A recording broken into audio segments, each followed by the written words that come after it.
So, all of these movies start with a very long, previously on Friday the 13th sequence, which I think is very helpful. I mean, I learned a lot. Yeah. And our final girl from the first movie, Alice, played by Adrienne King, is having a nightmare where she's just reliving the movie. The whole thing. The earlier movie. A very horny nightmare in a very covered up jumper outfit. Horny night. What's horny about it? Well, I mean, because you only have a few sounds as a human, and so she's making her sex sounds because she's scared and because she's writhing on a bed with her eyes closed. It's just a hard thing to ask an actress to do. A young lady. Have a nightmare on this bed. Oh, like this? Oh, stop it, no. That just sound like I'm having sex. Alone. Maybe it's a commentary on how sex in a way is kind of murder, and there's like sex in your violence and violence in your sex. Okay. This is weird because we start off with Jason coming into this suburban street. This is, I think, the only time in the series where Jason leaves the lake. Yeah, leaves and seems to be like calculating enough to be able to do this and taking it personally. But he did see this woman kill his mom. But this is not something the series does again. Yes. Don't you just think it's because they allowed her to stay alive because the movie maybe thought it was going to do something with a part 2 with her that they just had to kill her off? Don't you think it's just like they just had to tie up a loose end? I believe, in fact, that this was done in reshoots, that this sequence wasn't part of the movie at all at first. Right, because they made a whole movie and they're like, wait, what about that girl we left alive? Yeah. Shit. Couldn't you just be a weird town person?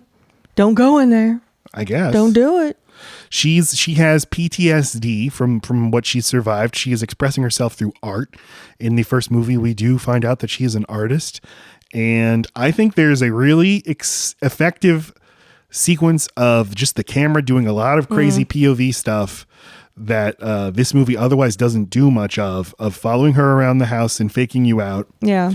And all of this movie and the first movie are very much referencing Psycho, both in visuals and especially the score. And shower curtain. Yes. And so literally has her shower curtain, but she just pulls it open and looks at you directly at you. But Jason, the killer, isn't there. But what do you think about this opening sequence? It feels like a trailer for a different movie or something. I'm not a trailer, but it doesn't, the rest of the movie, you forget it even happened. But you said that all of them do that, so I think that's kind of cute that it's got a thing. It's just like how every Bond movie opens with all the scenes you're going to see in the movie. Like, I think it's okay that's Mission Impossible. That's what I said.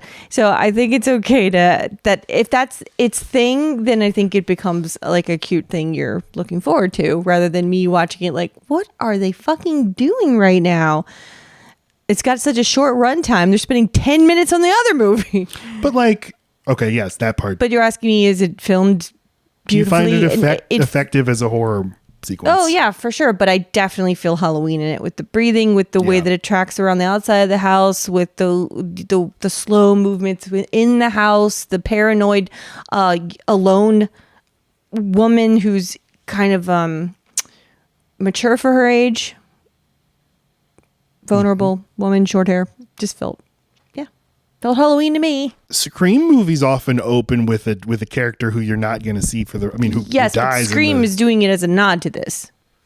I don't even know that this originated it, but yeah, these are just the tropes of the genre. You start off with a kill. Well, and Scream is all about genre tropes, and like it celebrates them. So yeah, of course I thought of Scream.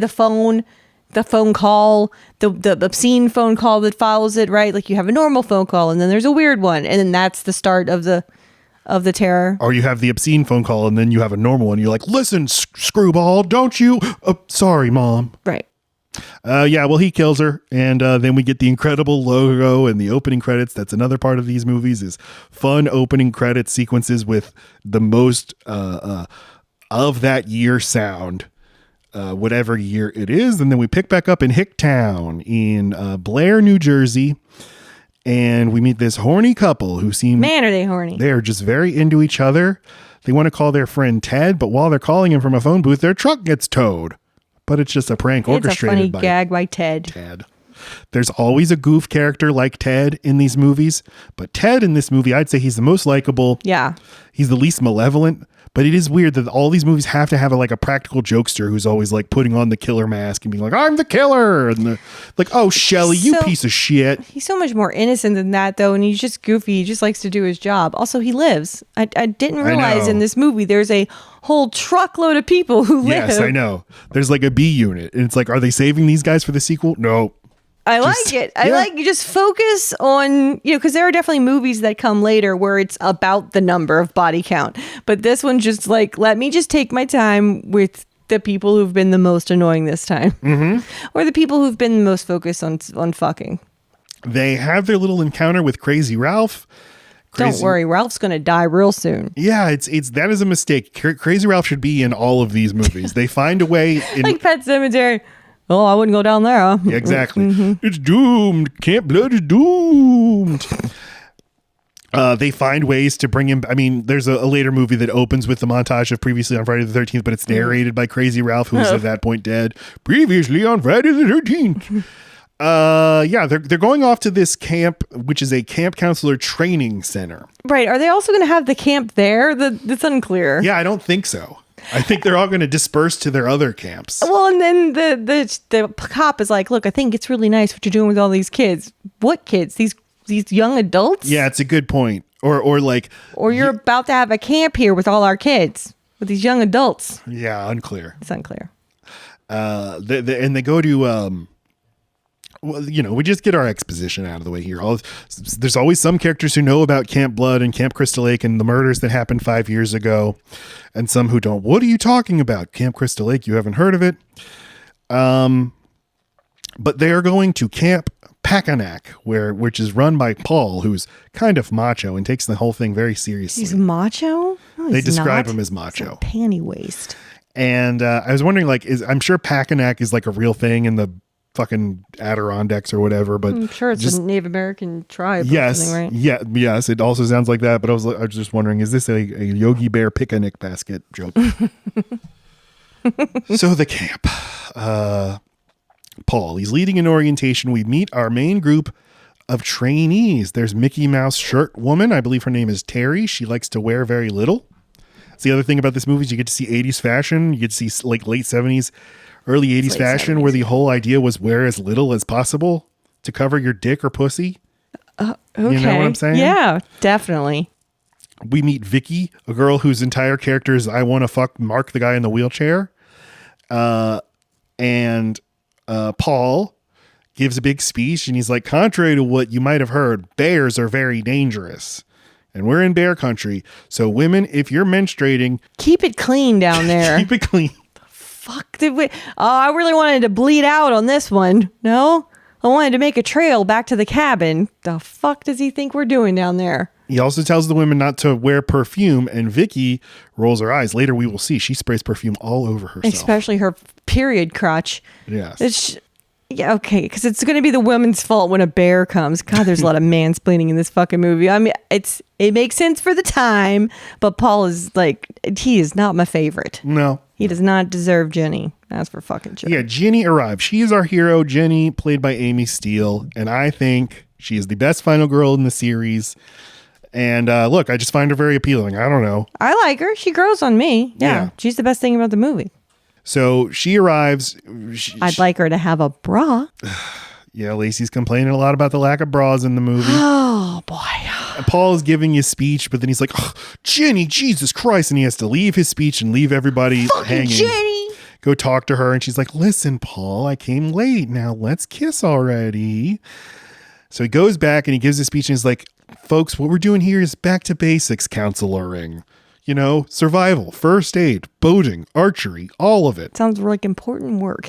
It basically is just like, what is an excuse to get a bunch of age where it's okay to fuck people into this campground area? Yeah. Brilliant. Okay, so now they, just a lot of bonding experiences that they're going to show you just to get we got to start to fall in love with some people, get some lore, get some vibe. And Paul gets them all around the campfire. May I just say, why don't their marshmallows ever catch on fire or cook? They have them on the fire for the entire fucking time. Anyway, And he's like, look, let's just talk about it. Let's talk about Jason. So this is what he did. And it's like building up. It's like, what could this be doing? He really needed to cut that about 90 seconds shorter, because then Goofball comes out of the woods and hoolah! Scares everybody. Because no, we don't take this seriously, that lots of people were killed here. And now we're on their burial ground. Yeah. What the various people in the movie believe about Jason or his mom or the camp, it's kind of just amorphous. It's whatever the plot calls for. Yeah, it's unclear. It doesn't seem like there was like a big article in the paper about like the individual murders that happened. It seems to be just about the mom and the boy. It's like if this actually happened, I would think, oh, Camp Crystal Lake, where there was a 7-person massacre. I don't remember what the count is, but it's like, oh, where lots of young people died. But it's like, no, that boy and his mom. Like, who gives a shit? They compress it. They're like, we're the boy and his mom. And then years later, 7 people also died. Yeah, if this really happened, yeah, this would be like a tourist destination for murder seekers. Yes. Especially like, wait a minute, attractive teens died? Attractive white teens? Right, it would be all about that. It's all about the innocence. It's all about your kids going away when they're first able to do it. It's just like when your kids first learn to walk and you see their brains and you're like, you should not be able to walk being that stupid. But then then they're able to drive and you're like, you should not be able to drive with that brain. Yep. Or fuck with that fucking brain or any of it. And you shouldn't, but but you do it. That's the way God designed us, So, it's every mom's worst fear, or whoever, dad too, I guess. You send your kid off to camp, or they get their first job, or they're backpacking with their boyfriend or whatever, and they die. So, yeah, that would be the news. Not mom loses track of son, he drowns, whatever the hell. Right. Does sitting around a campfire and telling a spooky story appeal to you? There are indoor bathrooms, so yes. Okay. I was watching a slasher movie called Madman that starts off with an extended spooky campfire sequence of a person telling a scary story. And it was the first time where I ever thought, this looks a little appealing, I guess.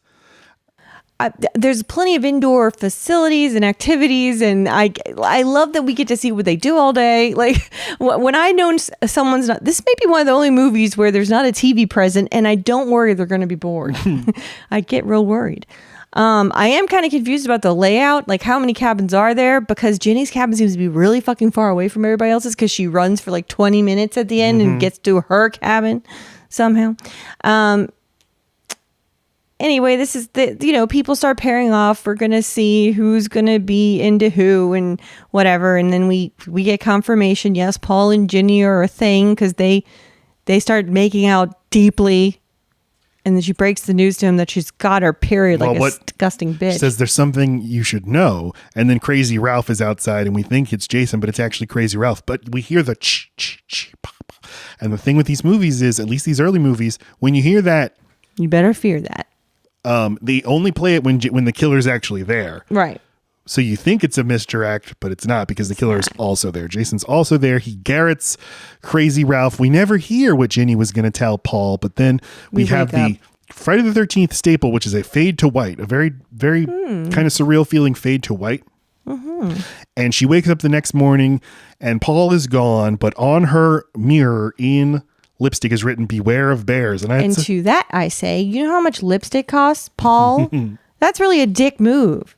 Beware of bears. Think of something other than your dick. And he's already made fun of her for, I guess your child psychology is really going to come in handy. And it's like she goes to college, my guy, and she's making graduate school. She's making time for your stupid camp counselor thing that is surely not just an excuse for you to see the youngest possible legal adults in the smallest amount of clothing. No, you're doing it for the children, Paul. Yes. And now you're mad at Jenny because she's late. She was stuck in traffic coming back from graduate school. And then you're going to make fun of her for going to college or minimizing it. Then you try to fuck and she can't. Now she's bringing bears upon her house. I don't like Paul. I don't like Paul either, but I do like the movie having, I think this is kind of a clever little, like you might miss it the first time, or at least me as a non-menstruating person.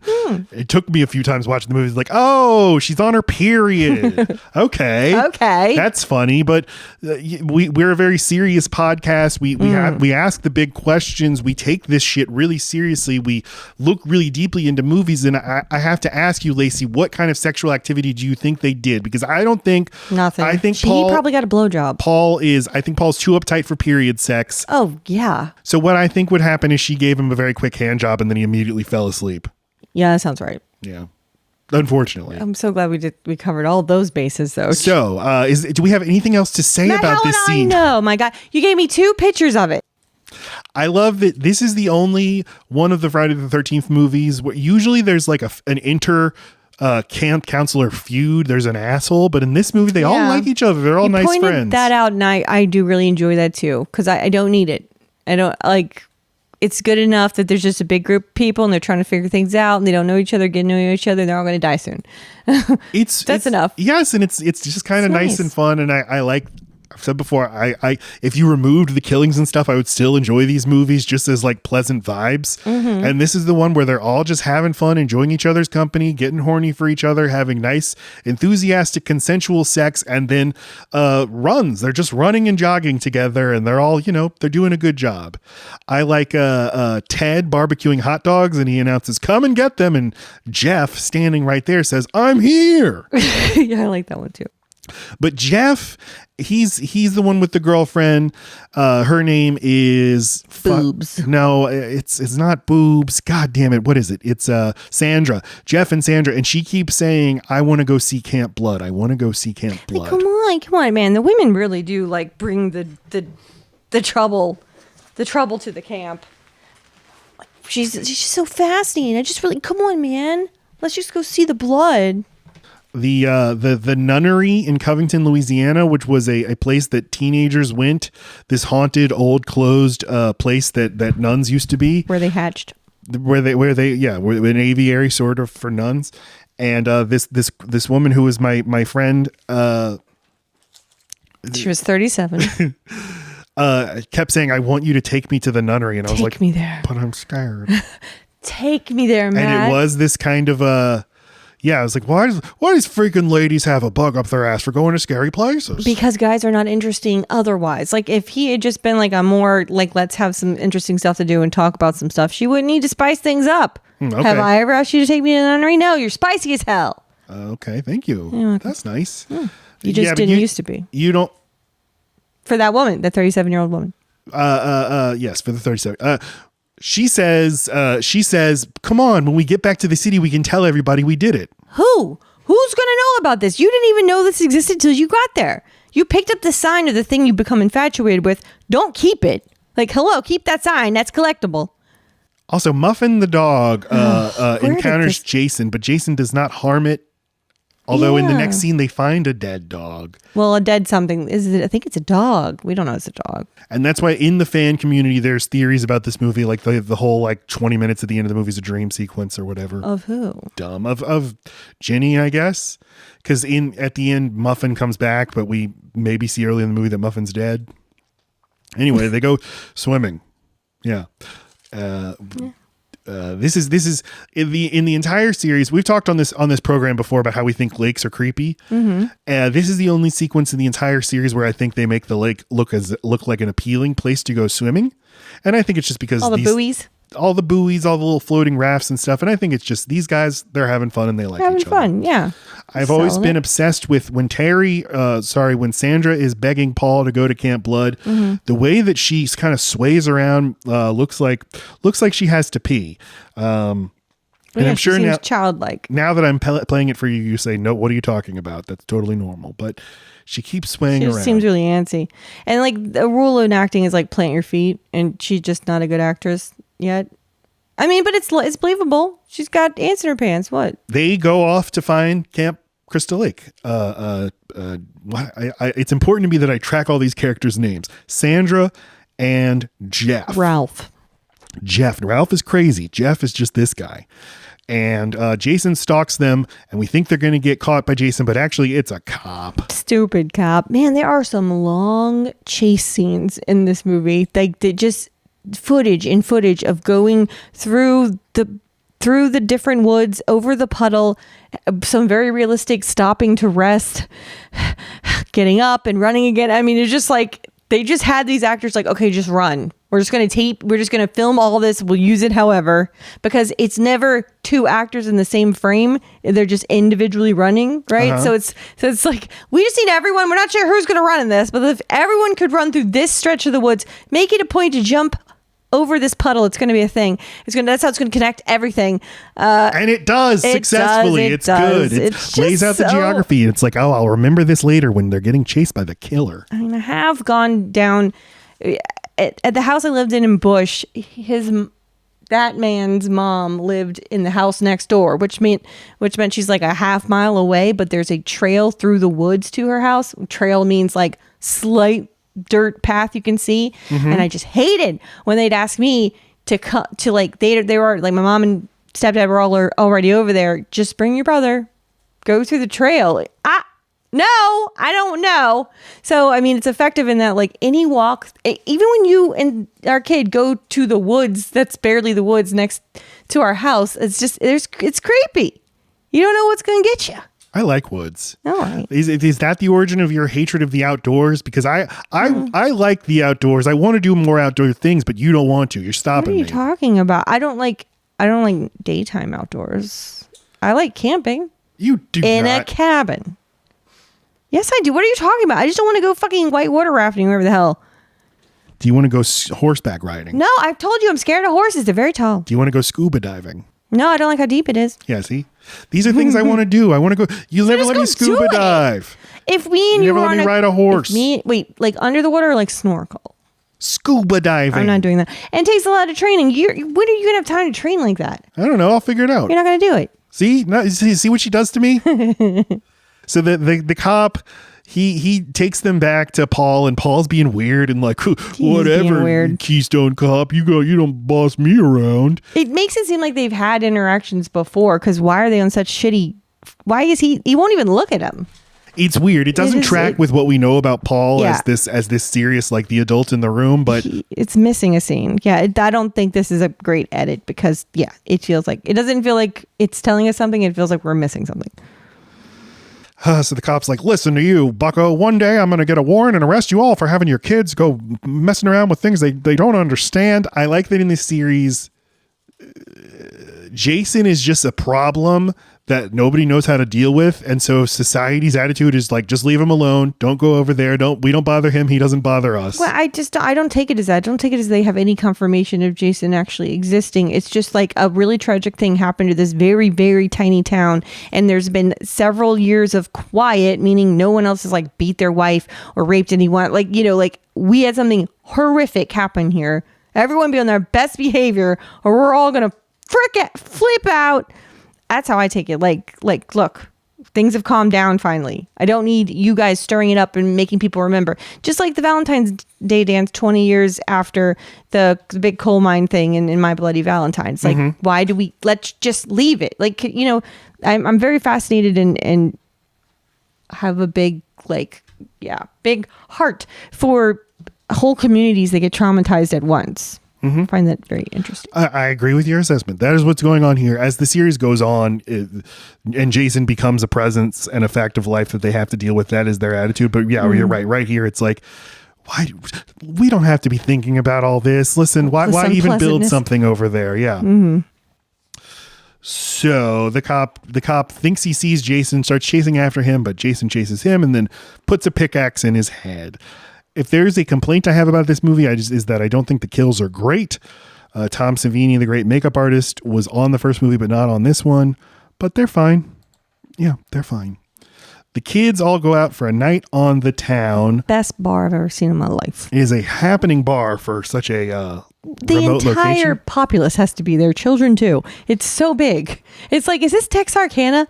Is it like this is the point where it's the least amount to travel for 3 towns worth of people, and it's the one bar they all share? That's how they're they're Shelbyville and fucking Simpsons Land or whatever it's called. It's like Springfield. It's like how are there's not this many people here. And a casino? That's what makes me think it's like something to do with Native American. I think it's like the gas station that says it's a casino when it's like they have a video poker machine. I know, but maybe you might be right, Lacey. Yeah. I like the I think that the dialogue is kind of naturalistic. I think this movie's a slice of life, but it was annoying you. Like when Ginny and Paul are driving, Paul says, "Now I know how you can afford tuition to grad school. You always find some fool to fix your car and buy you a beer." No. And Ginny laughs and says, "You got it." No. The movie's dialogue isn't bothering me. I hate Paul. Mm-hmm. He's giving her nothing. He's not even cute. I hate that Ginny's with this fucking boring bozo, and they take their own separate car, and there's no one in the backseat to entertain Ginny or talk to her. It's just, I'm Paul. You're on your period. And then she tries to have like a serious conversation or talk at all at the bar, and he's like, "Look, get a load of this period." Yeah, because she's trying to explain, like, I think Jason might be real, and I think it tracks with what I've learned about psychology. He suffered a trauma, and now he's, like, forever haunted by the memory of his dead mother or whatever. Yeah. And Paul's like, she's talking woman talk over there. Am I right? Keep collecting those beer bottles, dude. Neat. Back at the camp, they've left several of the characters who are all going to get killed in the meantime. Terry goes naked swimming. We always have to have naked swimming in this movie. And in Jaws. And she has her clothes stolen not by Jason, but by Scott, who's a pervert. But then he gets caught in a rope trap. And then Jason kills him with a machete. Oh, and then Terry comes back and she finds him hanging dead. And then she, too, is killed. You don't want to survive that. Meanwhile, Vicky is the girl who has a hardcore crush on Mark, who is this guy who's in a wheelchair, but he's like super... buff. He's in training. I'm in training. I'm going to get out of this chair. Is it training to get out of the chair? They don't say. Don't say. Is it arm wrestling training? Yes, he's arm wrestling champion. Going to go arm wrestle Sylvester Stallone. She is in a way that I think is very sweet. She is like, I want to fuck you. I'm going to be as non-subtle as I can. Yes. I mean, she's like, they're hanging out, and she's and for position. Yeah, she's like, I only want your fingers. He's like, huh? And then she pulls out these little handheld electronic games, football or hockey, take your pick. And he's like, well, which one do you want? She says, I want the one with the puck. And she's like, what are we playing for? Yeah, she's like, position.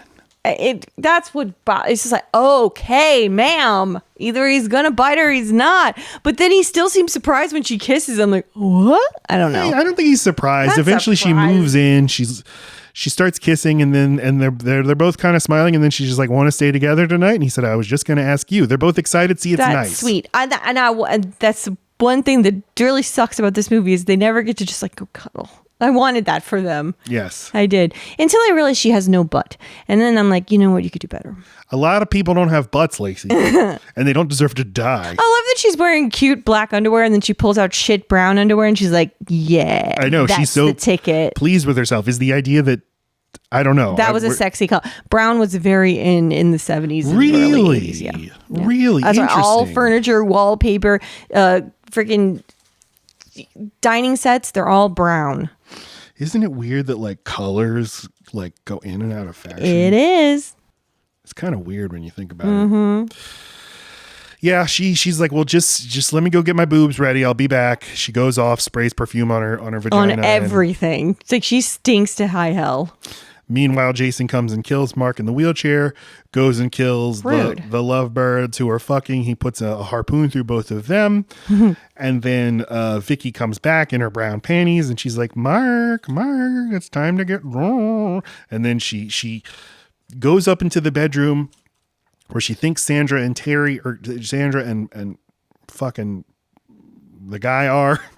Paul. And then Jason jumps up out of the bed. This is the first time we've seen Jason front on in the movie. Oh. He's wearing a bag over his head and he kills her. Kills her good. Kills her with a butcher knife. And then finally Ginny and Paul come back and they go into the cabin and like, there's been a ruckus. Oh no, just they wouldn't have left all this stuff out. Like they were mid-gaming and then just went to bed. Ginny keeps saying, Paul, they wouldn't have left it like this. She's so sure of their character. She goes up, they look in the bed, they see a bloody bed. She's like, what the fuck? With and then Jason handprint. attacks. No. No. They see the bloody bed and then they go downstairs and she's like, I don't feel good about this. Like, no shit.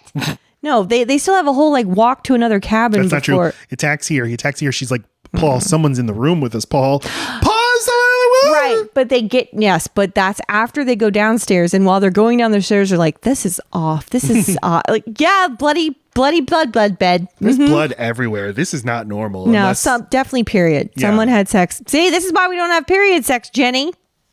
Disgusting. That's what Paul thinks. That's not what I said. what we That think. is what I said. Okay. That is what I said. Just want to be clear. Okay, I'm sorry. There's someone in the room. Yeah, there's a very creepy thing to say. There's someone in the room with us, Paul. Like, get him out. Jason attacks. Then he jumps up and chases Ginny around. She gets into her car, but it won't start. Chekhov's car. The score is going psychoing out of control, and she hides through the woods we know so well. Eventually goes into a cabin, goes under a bed. Jason, for some reason, doesn't look under the bed, but then a rat comes and scares Ginny, and she pees. Jason sees the pee and then lays a trap for her, but he falls on a chair. And then she runs away again. She runs and stumbles upon Jason's cabin where he has the decapitated head of his mother in a little shrine and has her famous blue sweater. It is gray. It's khaki. It was blue back in the day. Okay. And Jason breaks in and doing some quick thinking and leaning on the voodoo psychology she learned. She puts on Jason's mom's sweater and pretends to be Jason's mom. Jason, mother is talking to you, Jason. And it almost works. She's about to, kill him with a machete. But then Jason sees the head of his mom and realizes, wait, this is not my mother. Yeah. Oh. But Paul, the hero, comes back and he, distracts Jason long enough for Ginny to do a slow motion machete slice into Jason's head.